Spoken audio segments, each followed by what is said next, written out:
Presiden Republik Indonesia, Prabowo Subianto, kembali menunjukkan komitmen kuat Indonesia terhadap isu kemanusiaan global, khususnya terkait tragedi yang berlangsung di Gaza dan wilayah konflik lainnya. Dalam sesi ADF Talk di ajang Antalya Diplomacy Forum, ADF, 2025 di Antalya, Turkiye, Presiden Prabowo melontarkan kritik tajam terhadap sikap negara-negara besar yang dinilai gagal menjaga konsistensi nilai-nilai demokrasi dan hak asasi manusia yang mereka anut dan ajarkan.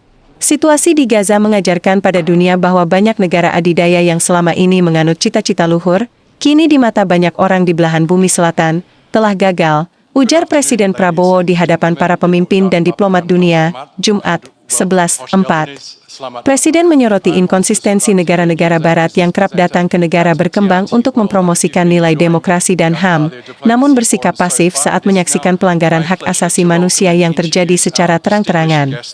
Dalam forum tersebut, Presiden Prabowo juga memaparkan langkah konkret yang telah dilakukan Indonesia untuk membantu rakyat Palestina. Indonesia, bekerja sama dengan Persatuan Emirat Arab, PIA, telah mengirimkan tim medis serta mendirikan rumah sakit lapangan di kawasan terdampak. Kami ikut berpartisipasi langsung di sana. Rumah sakit lapangan telah beroperasi, dan kami berkomitmen untuk membangun fasilitas medis tambahan, baik di tepi barat maupun, jika memungkinkan, di Gaza, paparnya. Tak hanya memberikan bantuan kemanusiaan, Indonesia juga aktif mendorong solusi jangka panjang dan berkelanjutan. Presiden Prabowo kembali menegaskan pentingnya implementasi solusi dua negara, two-state solution, yang menjamin hak dan keamanan baik bagi rakyat Palestina maupun Israel. Saya percaya kolaborasi damai adalah kunci menuju perdamaian sejati, ujarnya. And navigating complex geopolitical challenges, all while drawing on his extensive experience and deep commitment to his nation's future. Bapak Presiden, selamat datang dan terima kasih telah bergabung bersama kita. Mr. President, welcome and thank you so much for joining us. Now, before I ask you my first question, Pak, I just wanted to mention that this holds a special significance for me as an Australian with Indonesian parents from the Karo Highlands in North Sumatra. So on their behalf, I would just like to say Mujua Jua, which is the warmest greeting that you can give in the Karo language.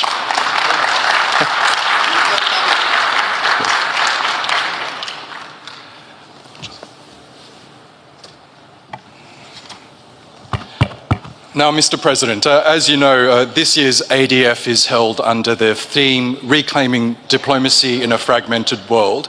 What does this phrase mean to you exactly in the current global context, and where do you see diplomacy falling short or potentially regaining strength in today's world? Thank you. To be very frank, I tend to be now a bit pessimistic about the success of diplomacy.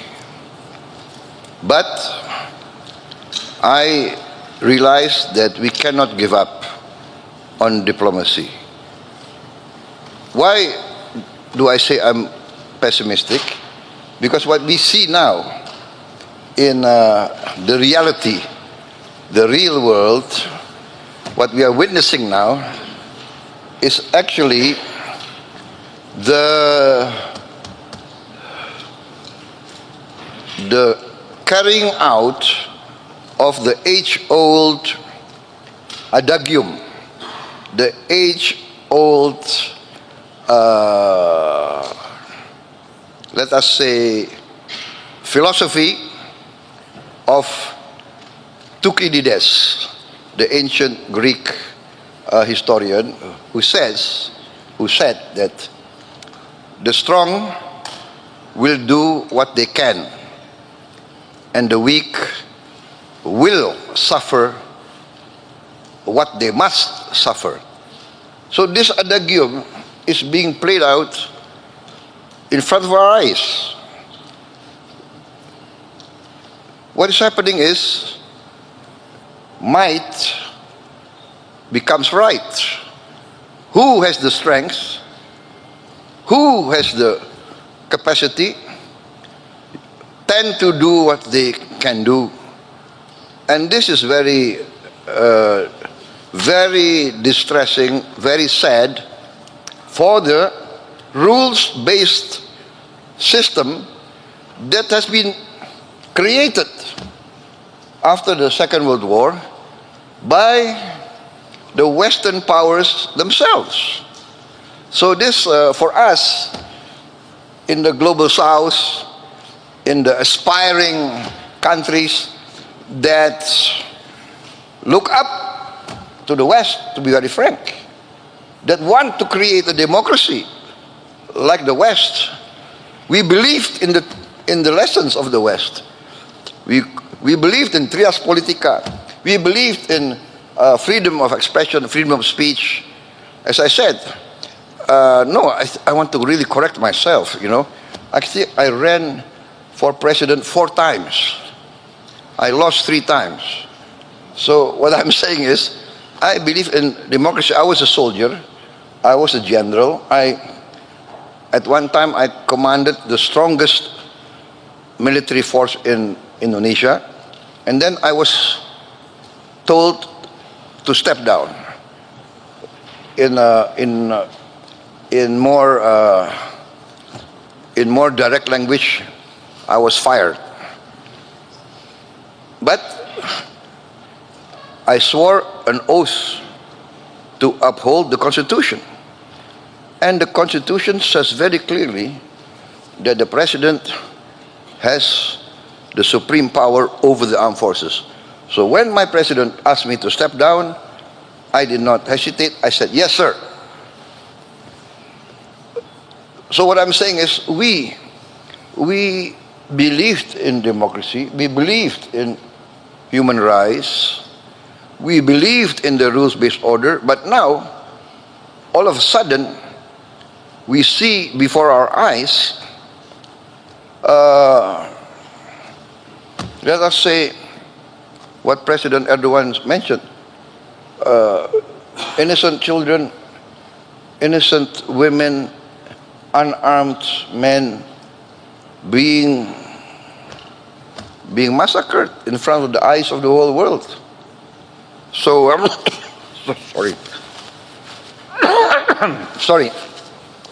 So, this is what I say. I do believe diplomacy is the only way, the best way. But I tend to be a bit sad. What this means is, now every country has to prepare for the worst. This will take resources from us needed to eradicate poverty and eradicate hunger. Now we have to invest in a strong defense because we don't know what's going to happen next month, next week. So this is a bit saddening, actually. But yeah, if you want to ask me, I say that we have to go through diplomacy, but many countries now are assessing, I think, and are preparing for the worst. Preparing for the worst. Thank you. Well, Indonesia, as we know, is known as a strong advocate for a more just and balanced global order. It sounds like you want to carry that tradition as well. From your perspective, what would an ideal global order look like? Well, actually, we already have the format. We have the United Nations. We have many institutions which are doing great work. The WHO, the UNICEF, the FAO, the Food and Agriculture Organization, they're doing very, very great work, overcoming hunger, you know. So we do have a format. Now, for instance, maybe, you know, there are demands that Security Council, the permanent members, should be increased to represent the reality of this present world. We have big countries like India, big countries like Brazil, you know, many countries that represent a big segment of the world population that feel underrepresented in the highest organs of the United Nations. So actually, we already have a good format, and but then we are saddened that, you know, this good format that's proven effective, bringing down diseases, saving hundreds of thousands of lives everywhere, is in danger of being abandoned. So I would say let's not reinvent the wheel, build on what has been proven to be good, overcome its shortcomings, improve, build on what has been achieved. That's my outlook, my position. We're also witnessing major shifts in global alignments. For example, the execution of Me First policies, the changing of alliances, multipolarity. How do you interpret these changes, and what lessons should middle powers like Indonesia draw from these evolving patterns? This is very interesting, but you know, Indonesia, by tradition, we have always been non-aligned. In fact, we are the founders of the non-aligned movement, together with India, Egypt, that time Yugoslavia. So we are the first founders of the non-aligned movement, and by tradition, every Indonesian government has to maintain this tradition. Otherwise, we will lose popular support. Our people do not want to be engaged into any alliances or blocs, especially military blocs. So we are by tradition neutral. So, for instance, my philosophy, which I announced early on in my campaign, is an ancient Asian philosophy, an ancient philosophy of the Eastern peoples, of the Asiatic civilizations, which is the philosophy taught to us generations. 1,000 friends too few, one enemy too many. It's a very clear and simple sentence, but very difficult to achieve. 1,000 friends too few, one enemy too many. But this is logical, because, for instance, where I come from, Southeast Asia, 50 years ago, we were fighting amongst ourselves. We, neighbors, sending troops to each other's territories, claiming each other's territories. This is South Asia 50 years ago. You know, and then amongst the wise leaders at that certain time, at a certain point in history, the leaders of 5 Southeast Asian countries, right, Singapore, Malaysia, Thailand, Philippines, and came to realize, hey, we have urgent agenda for our people. We have to deal with poverty and hunger. Why do we fight amongst ourselves? And then the idea of ASEAN, Association of Southeast Asian Nations, came, and lo and behold, 50 years, no conflict. We still have differences, but we tend to use diplomacy. We tend to talk, and sometimes talk, you know, is very tedious, but better talk than fight. That's our position, you know. And that's the Asian tradition. Sometimes the talk can go on and on, but in the end, there is some sort of interaction, some sort of chemistry, and we tend to think of the common interest. So this is my philosophy also. So 1,000 friends. I want to bring Indonesia to a position of good relations with all the big powers, and so that we can be some sort of bridge and mediator, etc., etc., etc. This is our effort. So I announced, when I took over, I announced that I want to carry out a policy of the good neighbor. I want to be a good neighbor to all my neighbors, and even to the outlying powers, the great powers of the world. I want to be on very good terms. I want to respect all the great powers, as I hope they would respect us. Mr. President, you touched on this a little earlier, but one of the most pressing challenges facing the world today is the humanitarian crisis in Palestine. In your view, what does this reveal about the current state of global leadership and diplomacy? Well, I would like to say that, as I said in my first comments, that the situation in Gaza actually is teaching the world that many of the great powers that espouse great ideals now, in the eyes of many in the global south, have fallen short, basically. I mean, for instance, many of the Western powers, Western countries, come to Indonesia 30 years ago and come to us always teaching. You must do this, you must do that. Human rights, you're not very good in human rights. You're not too democratic. Always come and teach us. And we follow them. We follow them. And then, now we see that you come to us, you teach us human rights, but when you see flagrant violation of human rights in front, every day, every night on television, many of those who come to teach us, they keep quiet. So this is saddening, but it is a waking up.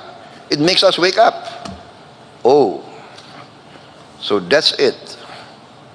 You tell us, we must do this, we must do that, we must do this. And then you violate, or you keep quiet, or you accept these violations. How can a 6-year-old boy or girl be guilty of anything? How can an armed mother be bombed and lose their house and lose everything? It's I think, something that's very hard to digest, actually. And that's why I try to do what I can. That's why I'm traveling tomorrow. Tonight I go to Cairo. I will consult with President Sisi. Then I'm going to Doha, and I go to Amman, consult with King Abdullah, and then people ask why you are so far away. You are in Indonesia, but I cannot, because my people feel the attack on the innocent people of Gaza, of Palestine, of Lebanon, of Syria is like attacking them. Indonesia, of course, is majority Muslim, but I feel also that I must contribute what I can. So I already, for instance, I sent a small medical team together with the UAE. We have a medical field hospital. We are participating in that, and we are committed also to build another hospital in Palestine, in West Bank, maybe also in Gaza. And I've already announced that we are willing to accept wounded civilians that need medical care, also children and young students who have not gone to school for many years. We are willing to give them scholarships.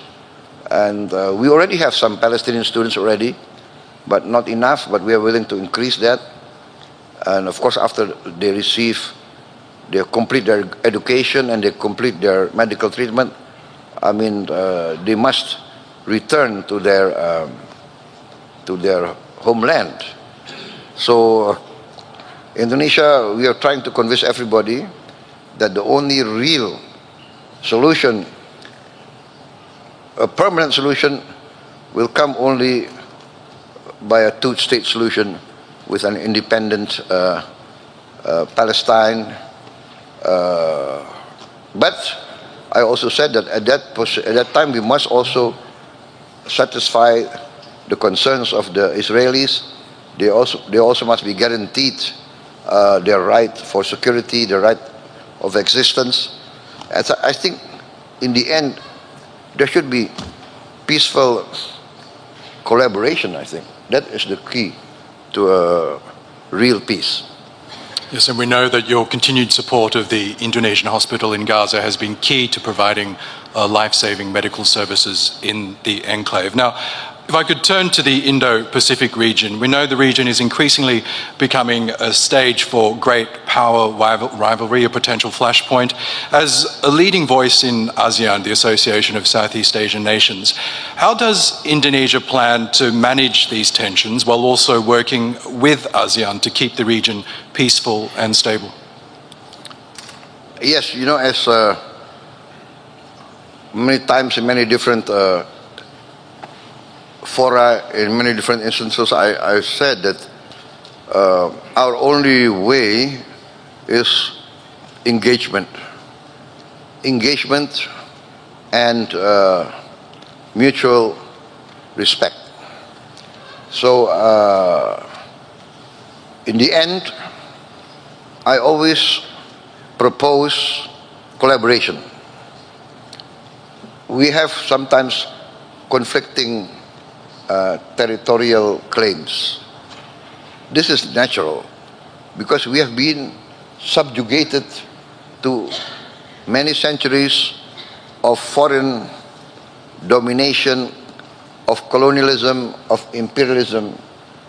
Some countries from somewhere came, they seem to like the wealth of some of our regions, and they say, okay, now this is ours.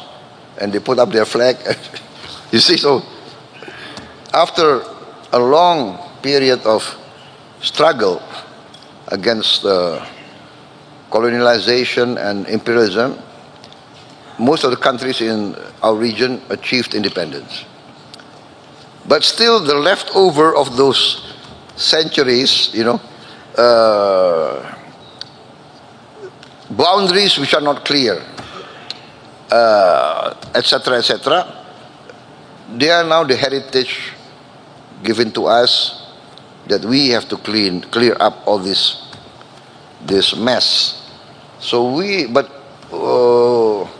succeeded in cooperation with Vietnam. We have, I don't know, several decades of territorial claims and counterclaims, but we have resulted a few months ago. I'm proposing also to my good friend and my good brother, the Prime Minister of Malaysia, let's solve the outstanding issues that we have with Malaysia. I also proposed joint development with the People's Republic of China, President Xi. You know, we respect each other's legal position, but in the meantime, why don't we work together, right? We have some overlapping maritime areas, zones. For instance, the PRC claim historically for thousands of years, Chinese fishermen have fished in those waters. And we claim for thousands of years, Indonesian fishermen have fished in those waters. So I said to President Xi, why don't we have joint development? You know, let's register how many hundreds of Chinese vessels, how many hundreds of Indonesian vessels within the framework of the international limitations so that we don't have overfishing. Let's give licenses and everybody benefit. So what I told everybody is that 100% of zero is zero. So might as well work together in the meantime. And President Xi agreed. In fact, he agreed very fast. I proposed this to the Vietnamese, I proposed this to the Malaysians. So this is my approach. Let us work together to achieve common prosperity. Every race, every country, every religion in the world aspire to the same thing. Life, liberty, the pursuit of happiness. Everybody needs the basics. Prosperity, there is no prosperity without peace. So this is my approach. Now, becoming president was a hard-fought battle for you. You pointed out that you contested several elections before finally winning last year. Now that you are leader, what is your vision for Indonesia, a nation of more than 280 million people, highly educated? What do you hope to achieve in your time as president? Number one, I have to safeguard the nation's wealth.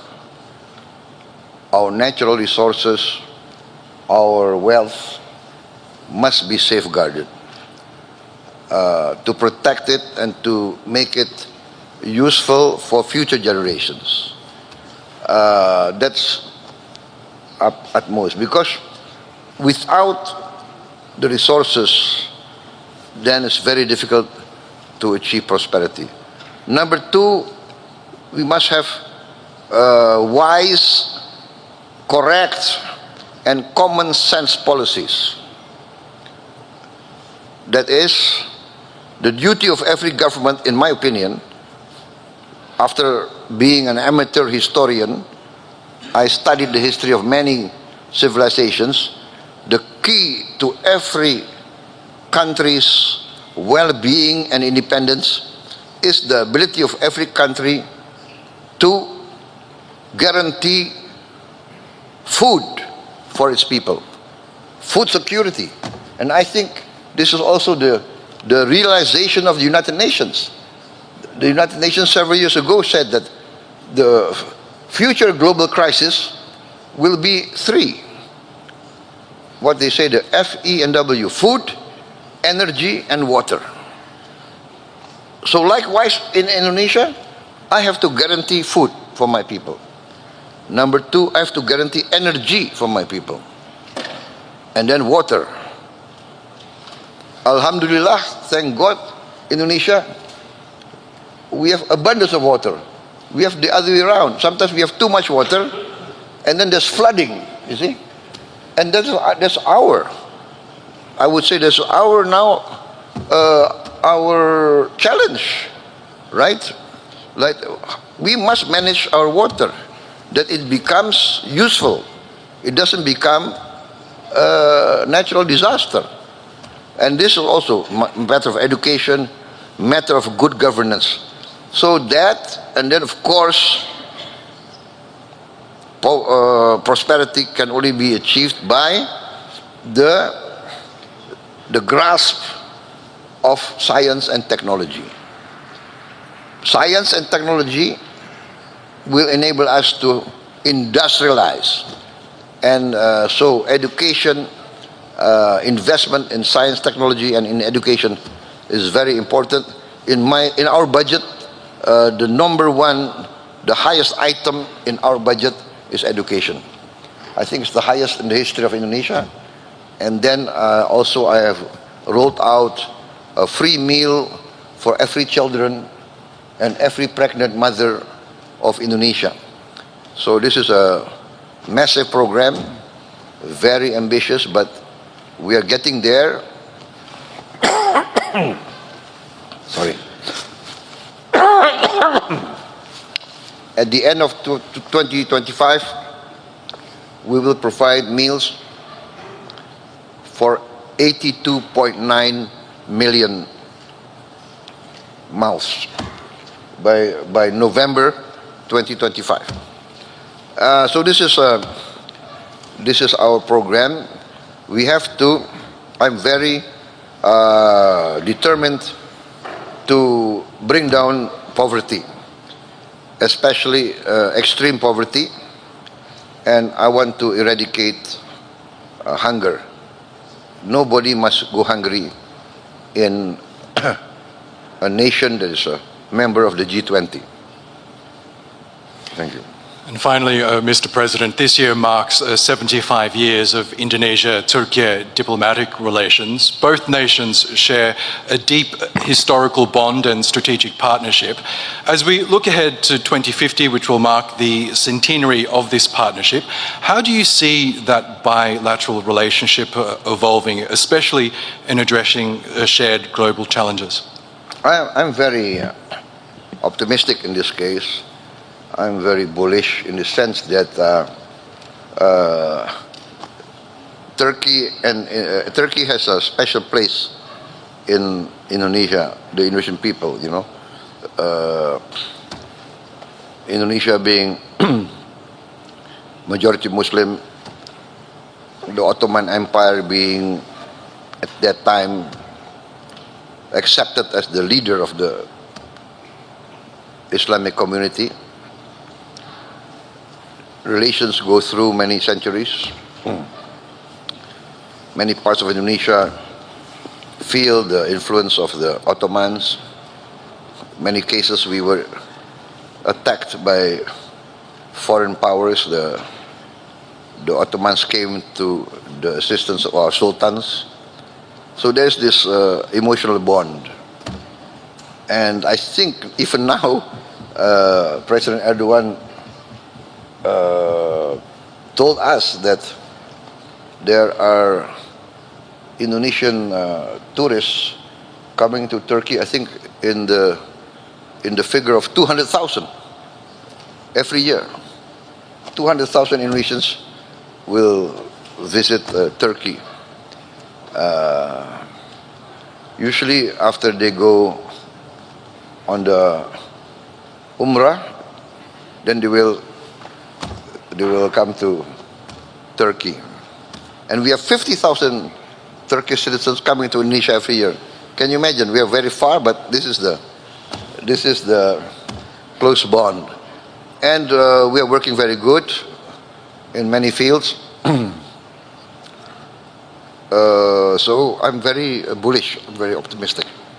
I can also attest that many Indonesian citizens now call Turkey a home and have set up delicious Indonesian restaurants in Istanbul to my benefit. So that's a great way of ending. You are living here? In Istanbul, yes, I am, sir. Yes. Very smart, very smart. I'm afraid we could be talking for hours, but I know you have a very packed schedule, Bapak President. That does bring us the end of our discussion. Can we please thank our honored guest, His Excellency Prabowo Subianto, the President of the Republic of Indonesia.